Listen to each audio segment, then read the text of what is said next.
And the title of 2008 Mr. Olympia, you can take it to Dexter Jackson! Dude, you were grinding for so long. And then I lost to Dexter. Now, I never questioned, he deserved to win, you know, but I always said, like, I gave the title to him, right? I walked away, and then I was backstage like, damn, like, what do I do? And it was tough. It was tough. I mean, trying to figure out your identity, right? I saw you backstage, and I hate to use the word broken, but you were definitely just shattered. You were just devastated because you just won twice, because I just felt like, holy shit, this guy just took his whole life and chased the best bodybuilder on the planet, Ronnie Coleman, in the history of the planet and the history of the sport. And now he had a tough run, you know, and then you go in and you lose to Dex. And I'm sure nobody saw that coming.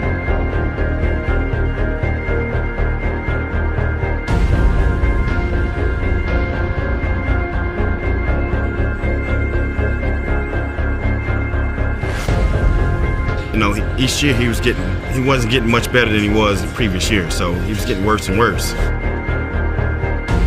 And that was the talk before the show. If I wasn't at my best, I would lose. And I just knew I could beat him that show. I knew he wasn't going to be on.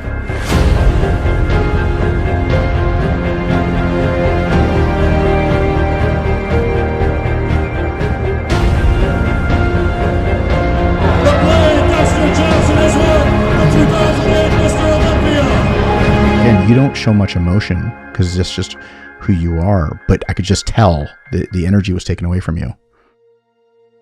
It seemed that Jay, it was over for Jay. But I realized my body wasn't getting better, right? So that's when you're really like, after the show, not even at backstage, you're just like, wow, okay, what are people gonna think? What's my legacy? Think about where you were at that time too, which is really, really crazy, was that, you know, I remember Muscle Time, right, was the big, and they had basically said that you wouldn't be in the top 5 because of kind of your, like, on the way out. And I remember it affected you because you kept bringing it up. They weren't confident that I was going to come back. And I mean, I lost support of everyone, you know, people not believing in you. I was the victim of that. Everyone gave up on me. I need to go out and defeat, you know, still said I wanted to get free. So. The question was, what's next?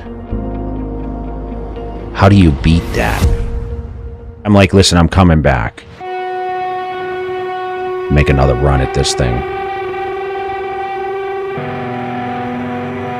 It was like end of December, and you said, I want to come out and train with you. A lot of my career, from the rise of second, like a lot of people around me, like, you're going to win, you're going to win, you're going to win. So it was kind of nice to go into that show. It gave me more drive and focus and determination to be better because we didn't know what the body was going to unfold like. We both never realized. And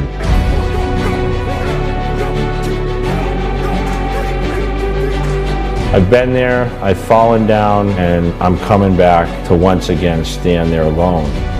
And there's a lot of people right now that doubt that I'm going to come back to do that.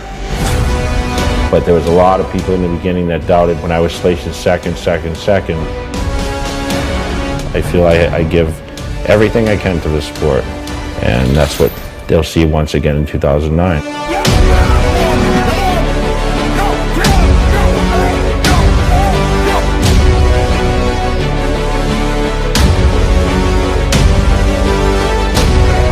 But you didn't give up.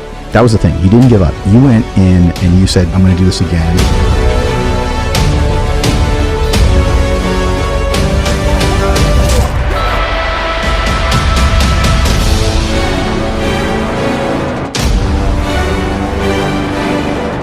Next year there's going to be another round, and we'll see what happens then.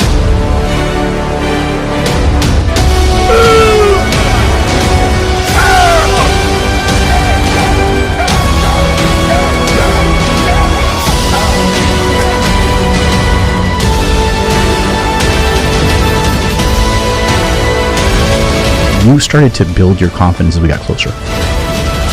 You know, I just went like guns blazing.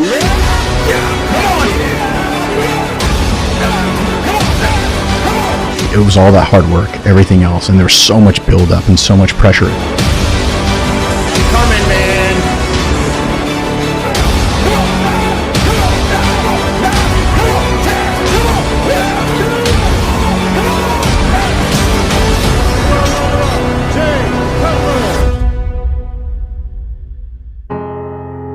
everyone's like, Jay's never going to come back. Even my own sponsors, some of them were like, I mean, even Flex turned against me, you know, Al and Donnelly, and like they weren't confident that I was going to come back. And I had a chip on my shoulder about that. I mean, I lost support of everyone. You know, when you talk about someone's downside and, you know, people not believing in you, I was the victim of that. You know, everyone gave up on me except, you know, some of my sponsors and the people that were close to me that saw the progression over the time.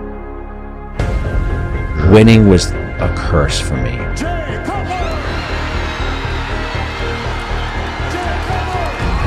Because I got satisfied very easily. Underdog worked better for me. It did. Always. Spent 6 years trying to win that title and take it from Ronnie, and it only took him 2 years to give it back. And no one in the history of this contest has ever lost the contest, come back and reclaimed the Sandow Trophy, and that's what Jay's trying to do.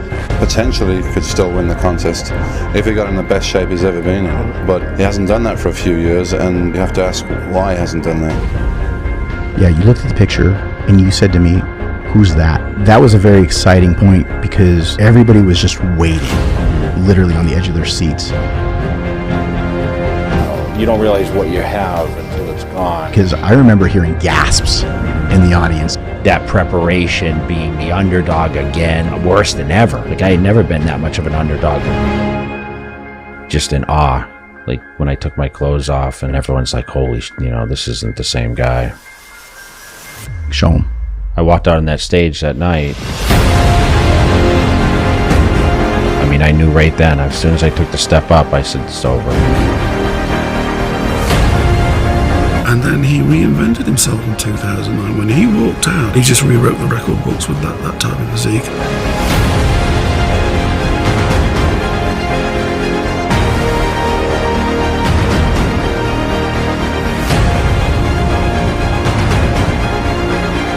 This year, it's a whole different ballgame.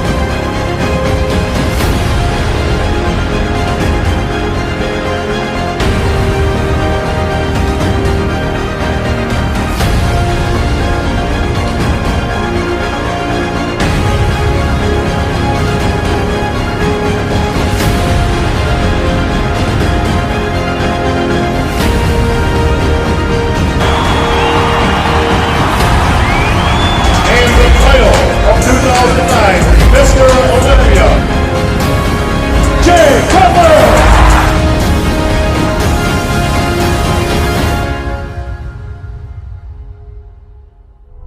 It's no secret, a lot of people in the industry wrote you off pretty much this past year. Everyone wrote me off. Achievements that people say could not be done. I've done what everyone said that can't be done. You know, that was a great feeling. I never had felt that before, even in 06. It was just so much gratifying appreciation for that body and that preparation, being the underdog again, like worse than ever. In bodybuilding, they love you, then they hate you, then they love you again. And that's kind of what happened, but it became even so much more monumental because when you won, it was like everybody was just like, people that even didn't, quote unquote, weren't your fans before, are like, holy shit. I want to make the improvements and be better than I ever have. I want to see changes in my physique that people say that can't happen. I've always been against the odds. I've always been the guy that, you know, in the beginning they said I'd never be a pro bodybuilder, and then, you know, it turned into, once I turned professional, I was told I'd never be a good pro bodybuilder, and then, you know, I won one professional show, they said, well, you can't win the big one, and then I win the big one, and, you know, there's still always ways that people try to tear you down, but I know what physique that I want to build. I know what goals I want to accomplish. That was it. History was made.